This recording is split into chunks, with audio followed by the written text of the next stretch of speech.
Let's all go to the lobby. Let's all go to the lobby. Let's all go to the lobby. Get ourselves some snacks.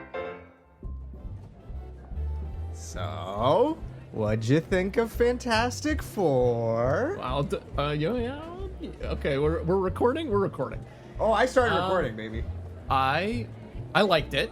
That's like first off. I feel like you can't help but compare it to Superman. For a bunch of reasons, not just because they came out in close succession, but they seem to be trying to do something similar and both addressing some complaints about superhero movies, I think.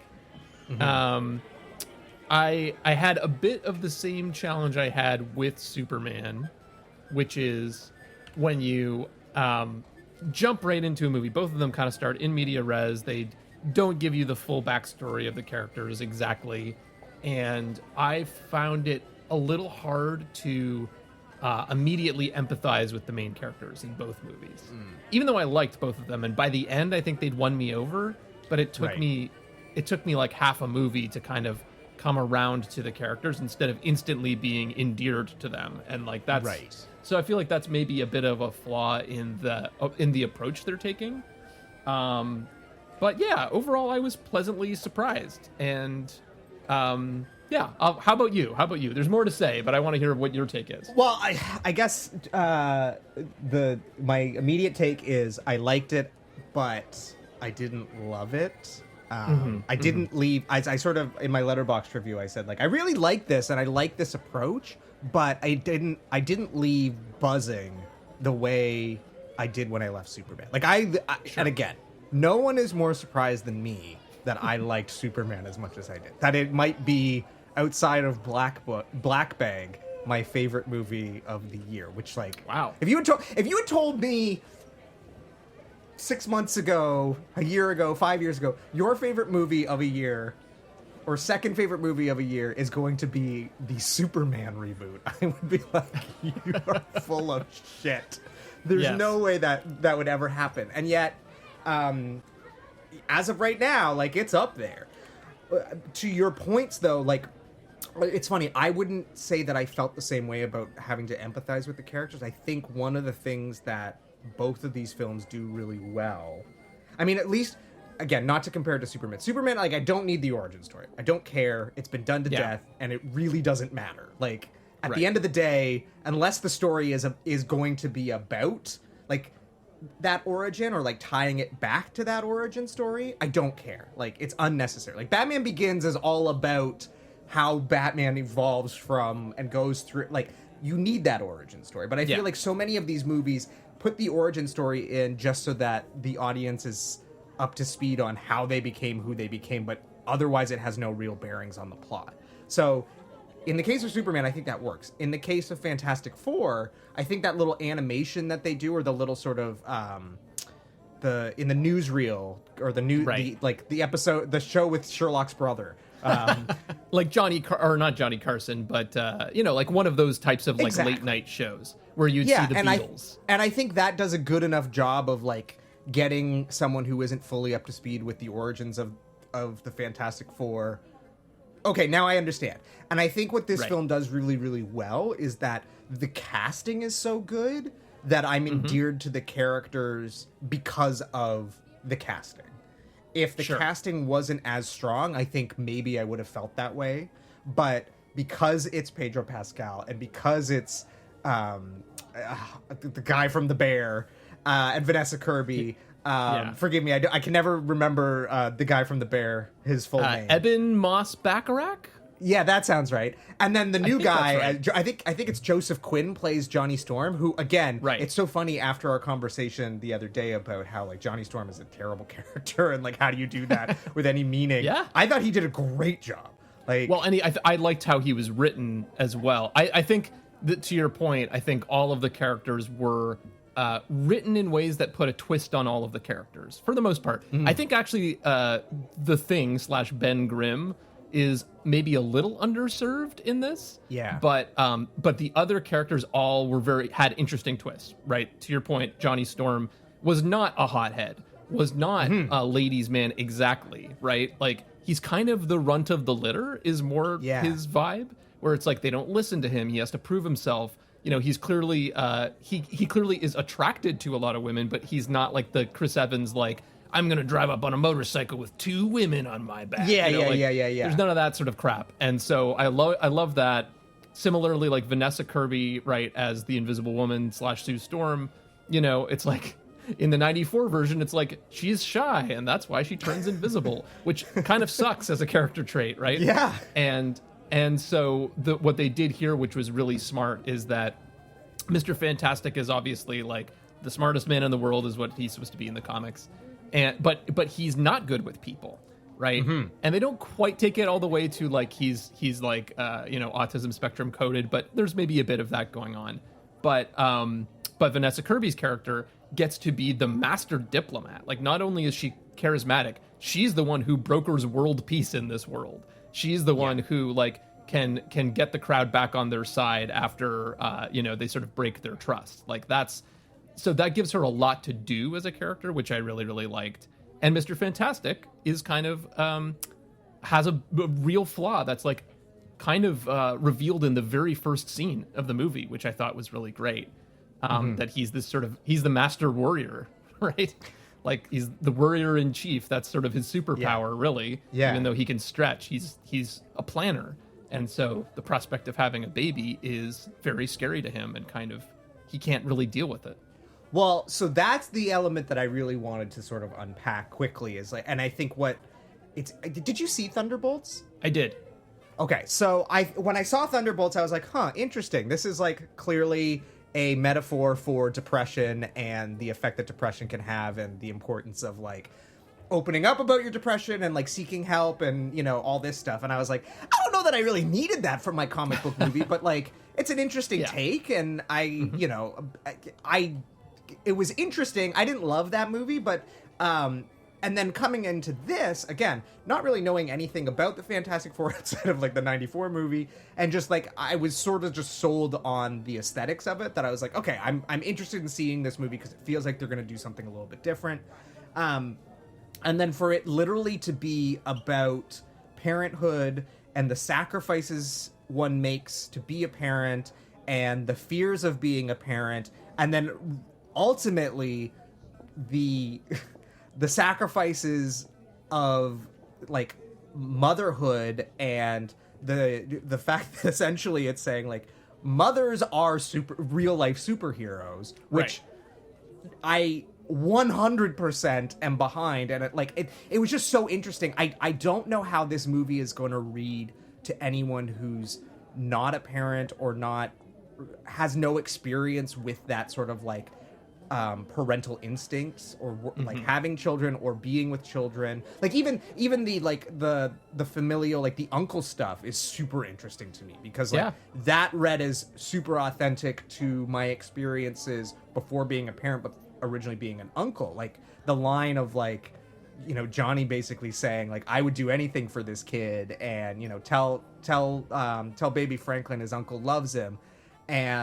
But then all the stuff with the parents, and like there's that argument that Mr. Fantastic and Sue have about how she basically calls him out for, you've like figured this out, and you know that the solution is to just give up Franklin. And this idea of like, you know, fathers don't have the same level of that same protection instinct that mothers have. Like, that tracks based on my relationship with my child and my wife. Is like, I love my son more than anything in the world, but I know that my wife loves him even more because she carried him for 9 months and gave birth to him. And it's just, it is a relationship that I can never possibly have with my kid.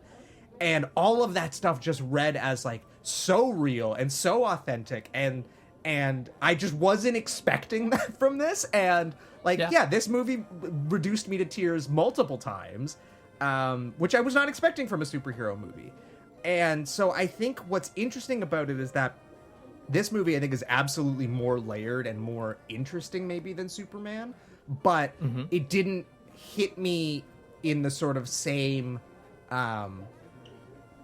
childlike way that Superman hit me. In that, like I said, when I left Superman, I was buzzing. I was hyped up. There were multiple times watching that movie where I literally wanted to like leap out of my seat and just start like applauding and cheering. The superhero stuff of this movie never hit me that way. Yeah, the sort of deeper human stuff was like hitting me hard and was very emotional. Yeah, but it's just like, so it's one of these interesting things of like, it seems like Marvel is now, because they've sort of run out of the big bads hitting each other, like they're like, okay, we need to make these movies more layered and deep. And I think that like that's an interesting approach, but it doesn't really get me fired up and excited the way the very kind of like admittedly somewhat schlocky, somewhat basic story of Superman did. So that's what I thought was really interesting about this. I mean, I think when I think back to the older MCU movies, you know, a lot of them actually do have some kind of like emotional heart at the center of them. But I think the thing that they do that really hits a little different, I guess, is that they create these characters that are very lovable, right? And it's hard to pin down exactly what the difference is, but it is one of those things where in this movie, I just don't feel like you get to know the characters in the first act of the movie, basically. You only get to know them in like the second and third act. And by the end, again, like I said, I think they'd really won me over, but you know, you want those moments to really like latch onto each of these characters in a way where you're like, I get what they're all about. You know, like a Captain America or a Thor or an Iron Man. Like certainly Iron Man's a great example of this, where it's like you really get to know this character in the first act of the movie before he becomes Iron Man. And I don't think we needed an origin story, but almost like having a first act that was unrelated, very Simpsons wise, very unrelated to the second and third act, as a way to kind of introduce them, like a self-contained conflict or something like that, where you get to see them in action, get to see them, you know, interacting with each other. Like I was kind of missing that in this and in Superman, where it's like it just took a really long time to rev up. And I think it is about the characters for me. What's interesting, of course, about this, though, compared to the ones that you sort of mentioned, is that like this is a team movie, and all of those are about individuals. And by the time you get to Avengers, when they all team up, you've already had a movie establishing each one of those characters. So that is sort of the tricky thing that the needle this has to thread. Of course, ironically, the movie that I think we agree does it really, really well is Guardians, which, of course, is James Gunn, who did Superman. So and I think that is kind of his superpower, for lack of a better term, is that Gunn really is good about doing those team up movies, like even his Suicide Squad movie, which like I don't love as much as everybody else, but I do think is better than the other Suicide Squad movie. Absolutely. And he does a good job of sort of very quickly introducing a bunch of characters and getting you invested in them. And and that's what I would say is I do think in terms of the Superman movie, I think that does a better job maybe than this does. If maybe it's still not as good as other movies where you get that whole origin story or whatever. But yeah, I can see that argument for Fantastic Four. I'm less inclined to agree for Superman, but again, we're talking around Superman, but it's kind of hard not to, because it's these movies coming out so close together and being so distinct in their ways of saying, like, we're sort of eschewing everything we've already done. Like, even and that's what I do really admire this film for taking that approach, you know, right down to the, like, we're having a completely different Marvel opener. Like, we're not going to do the traditional red Marvel opening logo. Like, from its, like, the first seconds it announces itself, we're doing something different here. You better be on board. And I appreciate that. It's sort of, it's telegraphing to the audience that, like, you need to set your expectations aside, because this is not going to be what we've done before, for better or for worse. I think for better. And again, as someone who is very much tired of the Marvel thing, this is absolutely, I think, my favorite Marvel movie in a very long time, and probably since I keep forgetting what came out first Guardians or the Taika Waititi Thor. I think the Taika Waititi Thor was after. I think that's right. Yeah, so I mean, like, probably since that movie, but still, like, it still has a lot of the Marvel stuff in it that I think to your point, it's just like, I never was invested enough in these characters to really care by the end if anything happened to them. And like the whole spoiler alert, although if you're listening to this, I assume you've seen the movie. But if not, like, skip ahead a few, 15, 30 seconds. Like, the Sue dying thing, again, it's like, well, I'm not super invested enough if she's actually gone, but I also know where this is going. She's not really dead. Right. So in that moment, I'm not really feeling like, oh, this is it. Like, maybe the Fantastic Four moving forward is going to be the three men and the baby. That would be interesting. Yeah, but I knew it wasn't. Yeah, like, I knew it wasn't going to be that. So it's like those moments sort of, they always feel kind of flat for me. Whereas, like, again, those moments in the Superman movie, like, I really didn't know what their plans were. And so I was more invested at times when they sort of pull those moments of stakes. Because, again, with that movie being a complete and utter reboot of everything, you really don't know what direction they're going to take. So yeah, well, that does bring me to, like, the maybe my one last thing that I'm interested in talking about, which is world building, right? Because to your point, they're both kind of doing, a softer or harder reboot, right? Like with the Marvel thing, it's obviously still in the MCU, but like they're putting it in a different universe, I think, to create a front door for new viewers who are like, okay, I don't need anything. I don't need to know anything, no homework to come into this movie. And they're doing that in advance of their big team up, the next Avengers movie, right? So like, hopefully they bring on some new viewers and then they'll continue on because it's sort of softly set up in this movie. And then, of course, James Gunn is rebooting the whole DC universe. And I think the big difference in the world building front is that James Gunn's also very good at implying a world, right? Where it's like there's just little bits and pieces of information and all these characters and things that imply a broader world. But like he doesn't give it all to you, right? And I think the best like sci-fi and fantasy does this, where it's like it's a fairly short story, but really like it's just hinting at this broader world that makes your imagination kind of go wild about like, oh my gosh, right? Like, so an example from Superman is like the opening crawl says that superheroes or metahumans have been around for 300 years in this world. 300 years.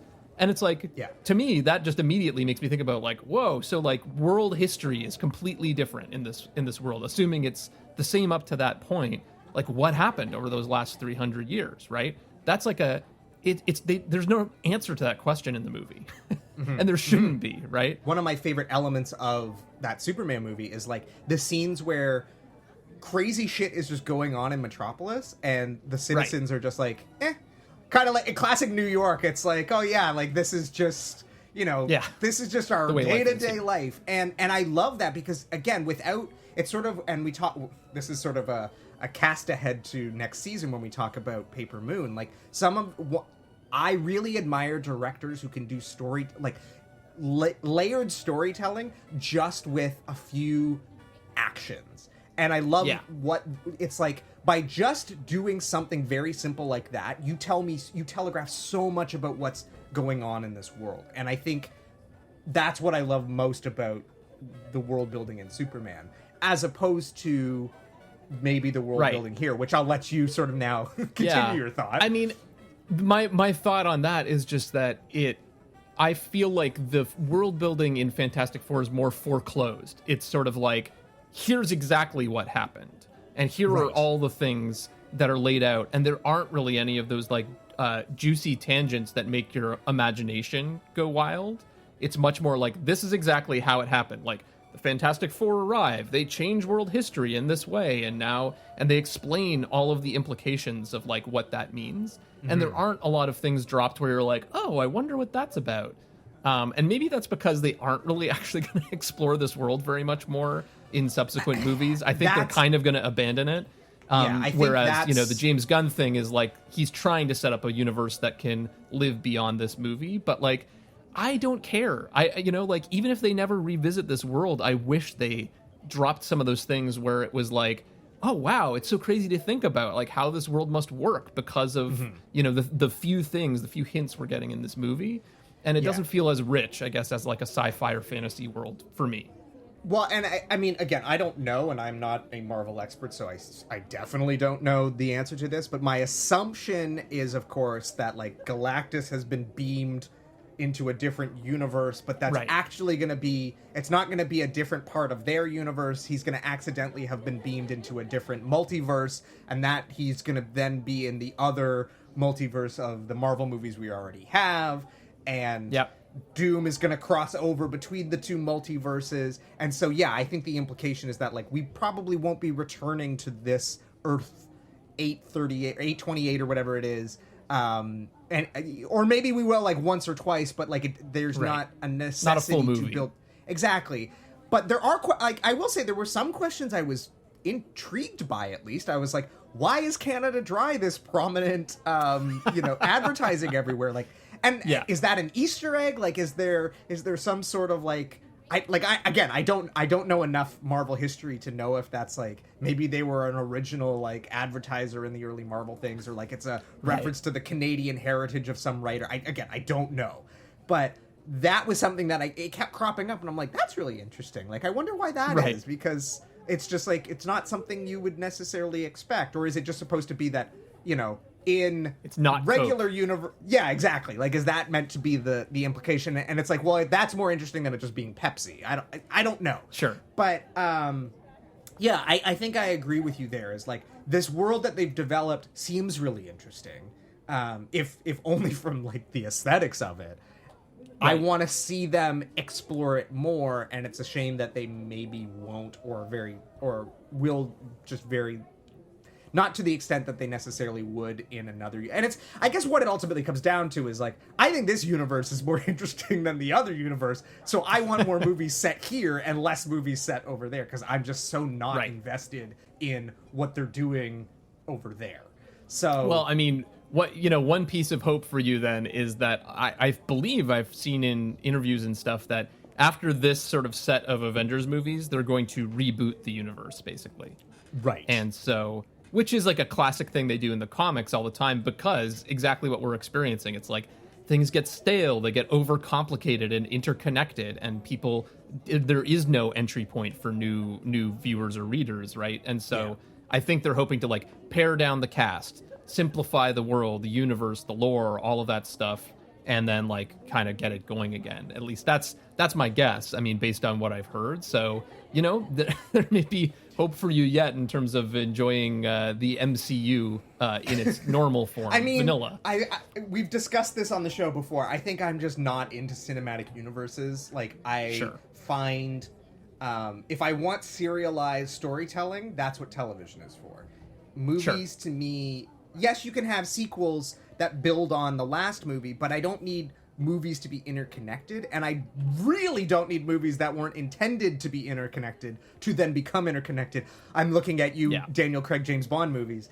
And there's the ongoing discussions, to bring it back to the DC thing, of like, where does Matt Reeves' Batman fall into the new discussions of the DCU? And there's rumors like, well, James Gunn really likes that. Is he going to make it so that Robert Pattinson is Batman in the DCU, or is that going to stay its own separate thing? I'm kind of inclined to say, like, I kind of want it to be its own separate thing, because I would love the idea. I'd love the idea of there being dark, gritty, realistic Batman, which I may be kind of bored of, and then, like, a James Gunn version of Batman, which I think could be, like, fun, and maybe not, like, full Adam West camp, but, like, if it's in the same tone as these Superman movies, that's what I want. Like, I kind of want to get back to Tim Burton Batman, as we've discussed on the show. Like, I think might there be is 90s a way Batman.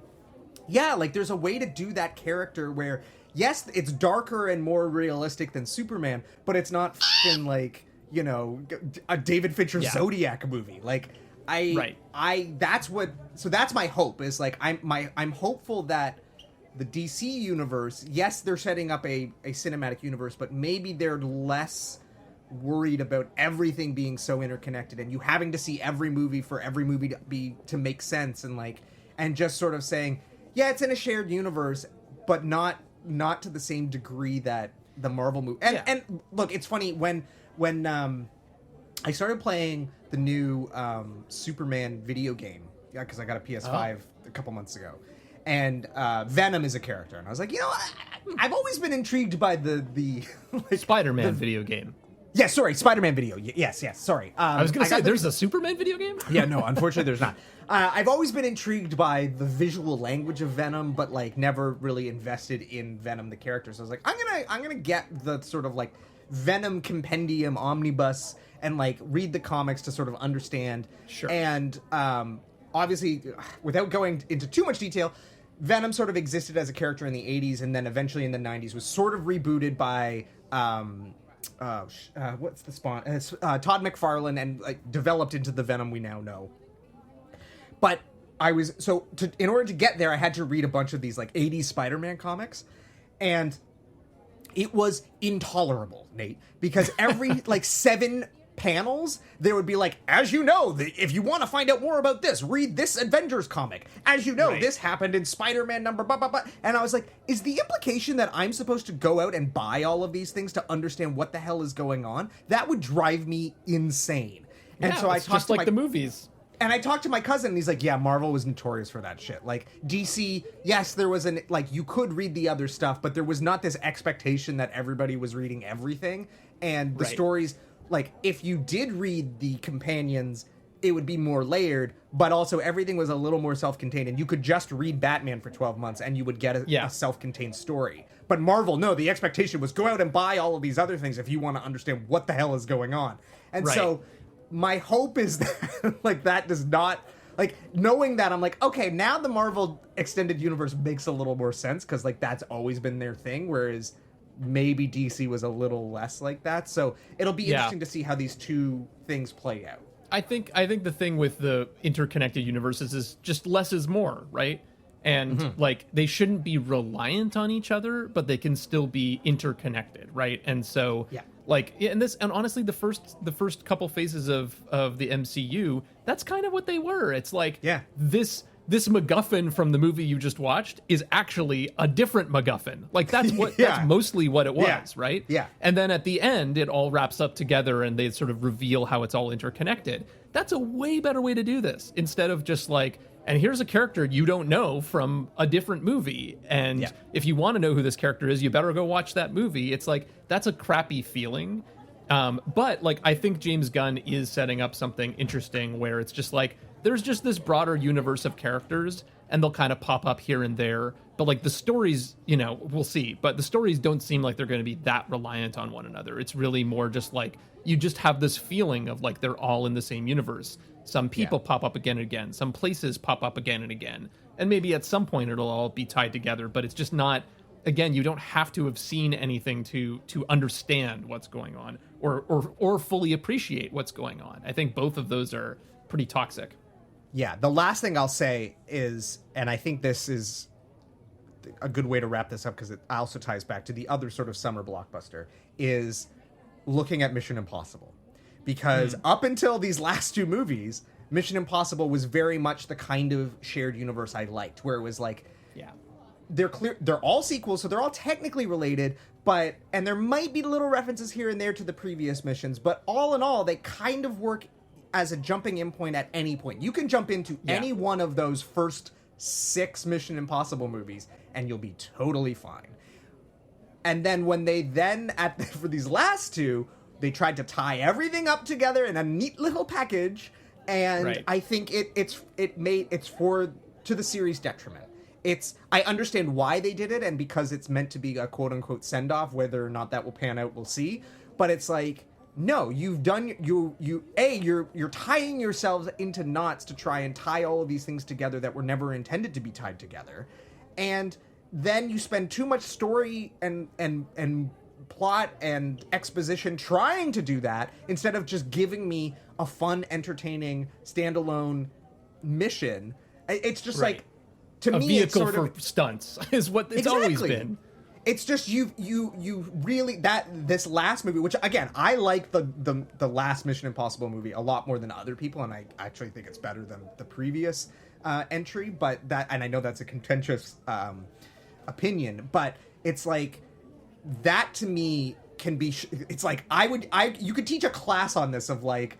This is why cinematic universes don't work. Like, don't do this. It's like you have a series that up until this point did it perfectly, and then they tied themselves into knots trying to make everything interconnected, and it makes the movie experience that much worse. And I don't think it makes it more satisfying in the end to sort of like be like, look, we tied everything together. It's like, no, you didn't.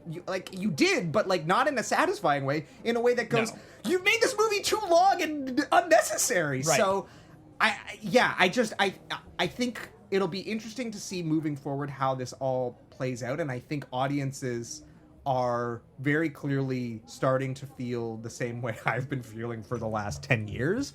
And yeah, it'll be interesting to see what studios sort of mandate, because again to me it feels like when the James Bond movies did it and now the Mission Impossible movies did it was like that was a studio mandate of like, hey, Marvel's had a lot of success with this, now we got to do it. And it's like, no, that's not what you do, and that's not your strengths, and that's not why I'm here. And also the two-part sort of model is kind of its own trend in the series, which I think maybe traces back to Twilight, possibly was the first one that did it. Or maybe Harry Potter. I was going to say it's either Harry Potter or Twilight, but yeah, let's take one movie and make it two. Don't get me started on my opinions of Wicked doing that, but that's like, oh gosh. Yeah. But yeah. I mean, my final thought on this is just that it was a fun experience, right? Totally. And I saw it in IMAX, and I think it actually uses IMAX pretty well. I saw it in a LIMAX theater technically, so it wasn't like the full experience, but you know, it's like that sound is rumbling. It's rumbling your seat, right? Mm-hmm. The scale really works for Galactus, a famously large character, right? They actually use the scale of it really well, and I think seeing it in a theater and a big theater will really help you feel how it's supposed to be felt. So I thought that was really good, and like that really sold me on it for the most part, and definitely don't regret spending my couple hours seeing this. It's also under 2 hours, so there you go. Which I not a bad investment. So appreciated that. Yeah. I appreciated the runtime. I will say I did see it in real IMAX, but not real IMAX, and I got screwed over once again by this nonsense handling of these IMAX releases. I have to say I'm so fed up with this. Long story short, I switched from Ultra AVX, which is in Canada, is sort of like our premium non-IMAX. It's like the equivalent of Dolby Cinema, which you guys have in the UK and the US. And I switched to that to IMAX because I heard that they took advantage of the expanded aspect ratio. But it turns out that expanded aspect ratio is only in very specific IMAX locations that have dual laser. And I went to a IMAX location that, if you see 70mm films there, which this is one of the only 70mm IMAX locations left in Ontario, you get the full aspect ratio. But digital IMAX, it's not dual laser, so therefore you don't get the full aspect ratio. And it's just, I miss the days where it's like, you see it in IMAX, and it's in IMAX, and that's that. Yeah. This filmed for IMAX nonsense where it's not really IMAX is doing themselves a disservice, and it's pissing people off like me, and it's getting to the point where I'm like, outside of Chris Nolan movies, I don't think I'm going to bother with IMAX anymore, because I've been screwed over too many times. I'm sick of this. Like, I'm driving out to a theater that is not close to me for this, and the number of times I've been burned in the last, post-COVID years, I'm just over it. I'm sick of it. It needs to stop. That being said, seeing the Odyssey trailer, I was like, oh, hell yeah, I cannot wait for this. An Avatar? I'm excited. When the Odyssey trailer ends with filmed entirely in IMAX, I was like, oh, I cannot wait for this. But yeah, that's my rant about IMAX. But anyway, I'm with you. It's a fun way to spend 2 hours, or under 2 hours. I liked, not loved, realistically, had Superman not come out the same summer, I probably would have graded it even higher. But because I'm coming off of that, which was a movie that, like I said, no one is more surprised than me how much I loved it. But that was a movie that literally made me feel like a kid again, seeing one of these movies, and that feeling that I haven't had from one of these kinds of movies in a very, very long time. And it was just so cool to feel that, to have that feeling of like excitement and wonder and investment and enjoyment to the like I said, to the point where I wanted to cheer. I genuinely can't remember the last movie that I felt that way. So that was really cool, and I gotta give that movie props for that. So Yeah, for sure. all right, well, we should head in. Shh.